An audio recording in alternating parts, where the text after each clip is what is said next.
नमस्कार दोस्तों, स्वागत है आपका फिर से हमारे चैनल बुक नोक दून पर। सुनो बुक्स, बदलो सोच। कभी कभी एक छोटी सी कहानी पूरी जिंदगी का नजरिया बदल के रख देती है। लेकिन सच ये है कि जिन कहानियों को हम अक्सर मैथोलॉजी समझकर छोड़ देते हैं, इग्नोर कर देते हैं, असल में उन्हीं के अंदर छिपे होते हैं लाइफ के सबसे पावरफुल लेसन्स। और आज हम उसी सफर के एक नए मोड़ पर हैं।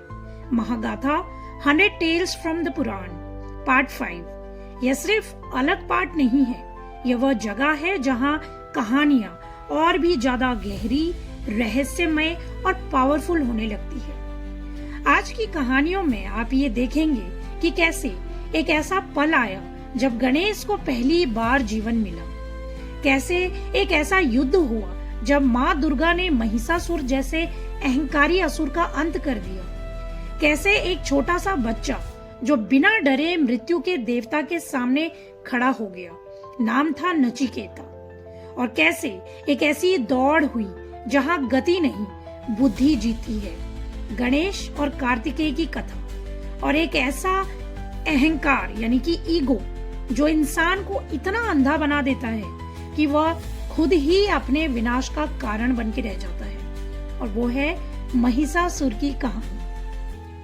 लेकिन इन कहानियों को हम सिर्फ सुनने के लिए नहीं आए हैं, हम यहाँ आए हैं इनके अंदर छिपे उस सच को समझने के लिए जो आज की लाइफ में भी उतनी ही इम्पोर्टेंट है जितनी सालों पहले थी।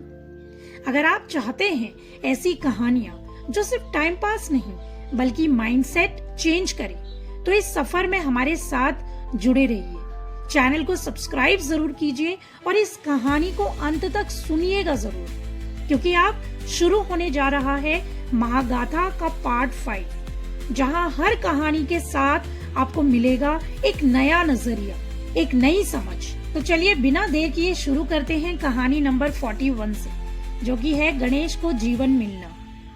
क्या आपके साथ कभी ऐसा हुआ है कि आप पूरी ईमानदारी से अपना काम कर रहे थे, लेकिन लोगों ने आपको गलत समझ लिया? यह कहानी सिर्फ भगवान गणेश की नहीं है, यह जिम्मेदारी, ईमानदारी और गलत फहमी की भी कहानी है। एक दिन माता पार्वती स्नान करने जा रही थी। उन्होंने अपने शरीर के उपटन से एक बालक बनाया और उसमें प्राण डाल दिए। वही बालक गणेश थे। पार्वती ने उनसे कहा कि जब तक मैं बाहर ना आऊं, किसी को भी अंदर मत आने देना। यह उनके जीवन की पहली जिम्मेदारी थी और उन्होंने इसे पूरी गंभीरता से लिया। कुछ समय बाद भगवान शिव वहां आ गए और अंदर जाने लगे, लेकिन गणेश उन्हें पहचानते नहीं थे। उनके लिए उस समय सिर्फ एक बात मायने रखती थी, और वो थी माता का आदेश। उन्होंने शिव को रोक दिया। शिव ने समझाने की कोशिश की, लेकिन गणेश अपनी जिम्मेदारी से पीछे नहीं हटे। आज की मॉडर्न लाइफ में भी ऐसा ही होता है। इमेजिन कीजिए, किसी ऑफिस में एक एम्प्लॉय को रूल्स फॉलो कराने की जिम्मेदारी दी गई हो।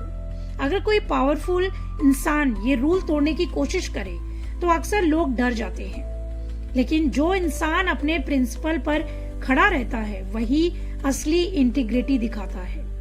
गणेश ने भी वही किया, लेकिन इस टकराव में शिव क्रोधित हो गए और उन्होंने गणेश का सिर अलग कर दिया। जब पार्वती को ये पता चला तो उनका क्रोध बहुत ज्यादा भयानक हो गया। पूरा संसार संकट में पड़ गया। तब शिव को अपनी गलती का एहसास हुआ। उन्होंने तुरंत अपने गणों को आदेश दिया कि जो पहला जीव दिखाई दे उसका सिर लेकर आओ। उन्हें एक हाथी का सिर मिला। शिव ने वही सिर गणेश के शरीर पर लगाकर उन्हें फिर से जीवन दान दिया। उसके बाद शिव ने एक बहुत बड़ी घोषणा की कि अब से हर शुभ कार्य से पहले गणेश की पूजा होगी। इस घटना में एक बहुत गहरी सच्चाई छुपी हुई है कि कभी कभी लाइफ हमें गलत समझ लेती है, कभी हमारी ईमानदारी ही टकराव का कारण बन जाती है। लेकिन अगर नियत साफ हो और कर्तव्य सच्चा हो तो समय वही इंसान को सबसे बड़ा सम्मान देता है। शायद इसीलिए हर शुरुआत से पहले आज भी हम कहते हैं श्री गणेशाय नमः। कहानी नंबर 42, दुर्गा और महिषासुर। क्या आपने ये देखा है कि कुछ लोग जैसे ही पावर पाते हैं उनका बिहेवियर बिल्कुल चेंज हो जाता है, बदल जाता है। शुरुआत में वो आपको नॉर्मल लग सकते हैं, लेकिन जैसे जैसे उनकी ताकत बढ़ती है धीरे धीरे उनमें ईगो आने लगता है। और यही कहानी हमें महिषासुर में भी दिखाई देती है। महिषासुर ने बहुत कठिन तपस्या करके ब्रह्मा से एक वरदान पाया था। उस वरदान की वजह से वो बहुत पावरफुल बन गए। धीरे धीरे उसे ये लगने लगा कि अब उसे कोई नहीं रोक सकता। उसका कॉन्फिडेंस धीरे धीरे एरोगेंस में बदलने लगा। उसने देवताओं पर अटैक किया, स्वर्ग पर कब्जा कर लिया और हर जगह डर का माहौल बना दिया। अब इसे आज की लाइफ से जोड़कर देखो। कई बार किसी इंसान को अथॉरिटी, पोजीशन या पावर मिल जाती है, किसी कंपनी में, किसी ऑर्गेनाइजेशन में या फिर सोसाइटी में। शुरुआत में वह ठीक रहता है, लेकिन धीरे धीरे पावर उसे बदल देती है। वह सोचने लगता है कि अब उसे कोई चैलेंज नहीं कर सकता, कोई नहीं हरा सकता। लेकिन लाइफ का एक सबसे बड़ा रूल है कि इनजस्टिस ज्यादा समय तक नहीं टिकता। जब देवता परेशान होने लगे तब सबने मिलकर अपनी अपनी पावर्स एक साथ दी। उन सब एनर्जी से एक डिवाइन शक्ति प्रकट हुई और वो थी माँ दुर्गा। उनके हाथों में अलग अलग वेपन्स थे। कई दिनों तक दुर्गा और महिषासुर के बीच भयंकर लड़ाई हुई, युद्ध हुआ। अंत में माँ दुर्गा ने अपने त्रिशूल से महिषासुर को हरा दिया। इस कहानी की सीख बहुत क्लियर है कि बुराई कुछ समय के लिए स्ट्रॉन्ग लग सकती है, पावरफुल लग सकती है, लेकिन जब करेज, यूनिटी और ट्रस्ट साथ में आ जाए तो सबसे बड़ी बुराई भी ज्यादा देर टिक नहीं पाती। कहानी नंबर 43, पार्वती का गौरी बनना। क्या आपने कभी सोचा है कि इंसान सच में बदल कैसे सकता है? आज हर कोई अपने लाइफ में इम्प्रूवमेंट चाहता है। कोई बेटर हेल्थ चाहता है, कोई बेटर करियर चाहता है और कोई स्ट्रॉन्ग माइंडसेट। लेकिन सच ये है कि ज्यादातर लोग चेंज तो चाहते हैं, पर उसके लिए डेली एफर्ट्स नहीं करना चाहते। माता पार्वती की कहानी हमें यही समझाती है। कहा जाता है कि पार्वती माँ ने भगवान शिव को पाने और अपने भीतर की शक्ति को जगाने के लिए बहुत कठोर तपस्या की। उन्होंने लंबे समय तक धैर्य, डिसिप्लिन और डेडिकेशन के साथ साधना की। धीरे धीरे उनकी आंतरिक शक्ति इतनी प्रबल हो गई कि उनका रूप तेजस्वी और उज्जवल हो गया। इसी कारण उन्हें गौरी कहा गया, जिसका अर्थ होता है उज्जवल और प्रकाश से भरा हुआ। अगर इसे आज की लाइफ से जोड़कर देखा जाए तो यह बिल्कुल वैसा ही है जैसे कोई इंसान अपनी हैबिट्स बदलना शुरू करता है। मान लीजिए कोई इंसान रोज थोड़ा थोड़ा पढ़ना शुरू करता है, नई स्किल सीखता है या फिर रोज एक्सरसाइज करके अपनी बॉडी और कॉन्फिडेंस बेहतर बनाता है। शुरुआत में बदलाव छोटा लगता है, लेकिन समय के साथ वही छोटी छोटी आदतें पूरी पर्सनालिटी बदल के रख देती हैं। पार्वती का गौरी बनना हमें यही सिखाता है कि असली परिवर्तन बाहर से नहीं, अंदर की मेहनत और धैर्य से आता है। बदलाव एक दिन में नहीं आता, लेकिन जो इंसान रोज खुद पर काम करता है वही एक दिन सच में बदल जाता है। कहानी नंबर 44, शुंभ, निशुंभ और रक्त बीज। कभी ऐसा लगा है आपको कि लाइफ की कुछ प्रॉब्लम्स खत्म ही नहीं होती? एक इशू सॉल्व करो तो दूसरा तुरंत क्रिएट हो जाता है। देवताओं के साथ भी कुछ ऐसा ही हुआ था। शुंभ और निशुंभ दो बहुत शक्तिशाली असुर थे। उन्होंने अपनी ताकत के बल पर देवताओं को हरा दिया और स्वर्ग पर कब्जा कर लिया। देवता परेशान होकर देवी की शरण में गए। तब देवी दुर्गा युद्ध के लिए आई। युद्ध शुरू हुआ और देवी ने कई असुरों को हरा दिया। लेकिन तभी युद्ध में रक्त बीज आया। उसकी पावर बहुत अलग थी। जैसे ही उसके शरीर से खून की एक बूंद जमीन पर गिरती, उसी से एक नया राक्षस पैदा हो जाता। सोचिए, जितना उसे हराने की कोशिश करो उतने ही ज्यादा राक्षस बनते जाते। अब इसे आज की लाइफ से जोड़कर देखो। कई बार प्रॉब्लम्स भी ऐसी ही होती हैं, जैसे सोशल मीडिया पर फेक न्यूज, एक हटाओ 10 और फैल जाती है। या कभी लाइफ में स्ट्रेस, एक छोटी छोटी बातें जिन्हें हम इग्नोर करते रहते हैं और धीरे धीरे वे बढ़ती ही जाती हैं। देवी काली ने जल्दी समझ लिया कि यह लड़ाई सिर्फ ताकत से नहीं जीती जा सकती, अगर खून जमीन पर गिरता रहा तो राक्षस खत्म नहीं होंगे। इसलिए उन्होंने एक स्मार्ट स्ट्रैटेजी बनाई। उन्होंने रक्त बीज का खून जमीन पर गिरने ही नहीं दिया और उसे वहीं खत्म कर दिया। इस कहानी की सीख बहुत क्लियर है। कुछ प्रॉब्लम्स बार बार इसलिए लौटती हैं क्योंकि हम उनकी जड़ को नहीं रोकते, लेकिन जैसे ही जड़ पर सही एक्शन लिया जाता है तो सबसे बड़ी प्रॉब्लम भी खत्म हो जाती है। कहानी नंबर 45, नचिकेता और यमराज। कभी आपने ये सोचा है कि लाइफ के कुछ सवाल ऐसे होते हैं जिनसे लोग बचते रहते हैं, लेकिन कुछ लोग ऐसे होते हैं जो उन सवालों का सच जानने के लिए रुकते ही नहीं, उनके पीछे पड़ जाते हैं। नचिकेता भी कुछ ऐसे ही थे। उनके पिता एक बड़ा यज्ञ कर रहे थे और दान में गाय दे रहे थे, लेकिन नचिकेता ने ये देखा कि जो गाय दान में दी जा रही हैं, वे बूढ़ी और कमजोर है। उनके मन में एक सच्चा सवाल उठा कि अगर दान देना ही है तो सही चीज क्यों नहीं दी जाती। उन्होंने अपने पिता से पूछा कि पिताजी, आप मुझे किसे दान करेंगे। पिता पहले चुप रहे, लेकिन जब नचिकेता बार बार पूछने लगे तो गुस्से में उनके पिताजी ने कहा कि तुम्हें मैं यमराज को दान करता हूँ। नचिकेता ने इसे मजाक नहीं समझा। वे सच में यमलोक पहुंच गए। यहाँ यमराज घर पर नहीं थे, इसलिए नचिकेता 3 दिन तक दरवाजे पर बिना खाए पिए इंतजार करते रहे। जब यमराज लौटे तो उन्हें बहुत आश्चर्य हुआ। उन्होंने कहा कि तुमने 3 दिन इंतजार किया, इसलिए मैं तुम्हें 3 वरदान दूंगा। पहले वरदान में नचिकेता ने अपने पिता की शांति मांगी। दूसरे वरदान में उन्होंने यज्ञ और ज्ञान से जुड़ी विद्या मांगी और तीसरे में उन्होंने सबसे बड़ा सवाल पूछा कि मृत्यु के बाद आत्मा का क्या होता है। यमराज ने पहले उन्हें समझाने की कोशिश की। उन्होंने कहा, धन ले लो, लंबी उम्र ले लो, सुख सुविधाएं ले लो, लेकिन नचिकेता ने साफ कहा, ये सब एक दिन खत्म हो जाएगा और मुझे तो सच जानना है। तब यमराज ने उन्हें आत्मा, जीवन और मृत्यु का गहरा ज्ञान दिया कि आत्मा कभी खत्म नहीं होती, वह सिर्फ शरीर बदलती है। इस कहानी की असली ताकत यही है। जो इंसान सच जानने की जिद रखता है और सवाल पूछने से बिल्कुल नहीं डरता, उसी के सामने ज्ञान के नए रास्ते खुलते रहते हैं। कहानी नंबर 46, गणेश और कार्तिकेय की दौड़।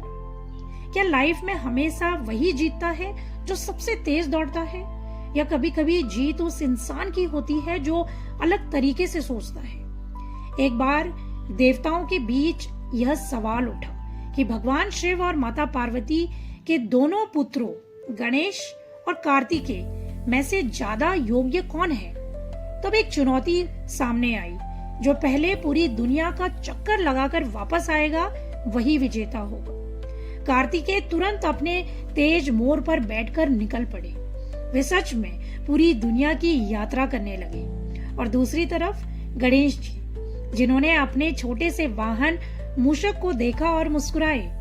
उन्होंने समझ लिया था कि स्पीड में वे कार्तिकेय से मुकाबला कर ही नहीं सकते। लेकिन गणेश ने एक अलग सोच अपनाई। वे अपने माता पिता भगवान शिव और माता पार्वती के पास गए और उन्होंने चारों ओर 3 बार चक्कर लगाए।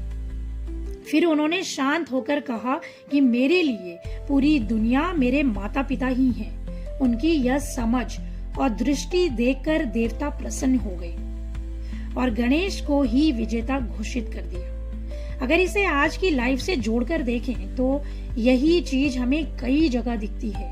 कई बार बड़ी कंपनीज के पास ज्यादा रिसोर्सेस और स्पीड होती है, लेकिन छोटे स्टार्टअप्स उनसे आगे निकल जाते हैं। आखिर क्यों? क्योंकि वे प्रॉब्लम को अलग पर्सपेक्टिव से देखते हैं। इस कहानी की सीख बहुत क्लियर है कि हर जीत सिर्फ स्पीड से नहीं मिलती। कभी कभी सही सोच और पर्सपेक्टिव सबसे बड़ी जीत दिला देता है। कहानी नंबर 47, सूर्य का तेज कम होना। कभी ऐसा महसूस हुआ है आपको कि आप लगातार मेहनत कर रहे हैं, सबकी जिम्मेदारियां निभा रहे हैं, लेकिन अंदर से धीरे धीरे थकने लगे हैं। सूर्य देव की कहानी भी कुछ ऐसा ही एहसास कराती है। कहते हैं कि सूर्य का तेज इतना ज्यादा था कि उनके पास रहना बहुत ज्यादा मुश्किल था। उनकी पत्नी संज्ञा ने शुरुआत में बहुत कोशिश की कि वे सब कुछ सहन कर ले, लेकिन समय के साथ उन्हें ये महसूस होने लगा कि यह तेज उनके लिए बहुत भारी पड़ रहा है और आखिरकार उन्होंने कुछ समय के लिए दूर जाकर तपस्या करने का फैसला किया और अपनी जगह अपनी छाया को छोड़ दिया। कुछ समय बाद सूर्य को सच्चाई का पता चला। उन्हें समझ आया कि उनकी शक्ति इतनी अधिक है कि उनके अपने ही उससे परेशान होने लगे हैं। यह सुनकर उन्हें भी झटका लगा।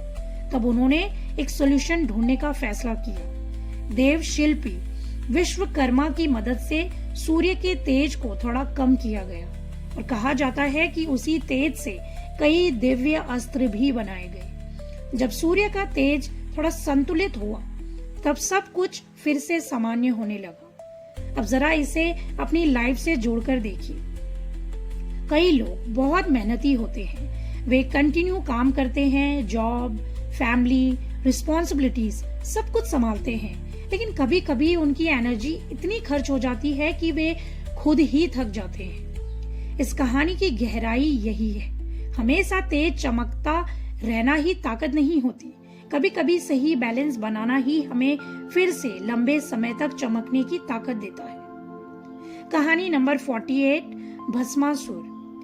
कभी आपने ये नोटिस किया है कि जब किसी को अचानक पावर या फिर सक्सेस मिलती है तो कभी कभी वह बदल क्यों जाता है। उसे ये लगने लगता है कि अब उसे कोई नहीं रोक सकता। भस्मासुर की कहानी भी कुछ ऐसी ही है। भस्मासुर ने भगवान शिव को खुश करने के लिए बहुत कठिन तपस्या की।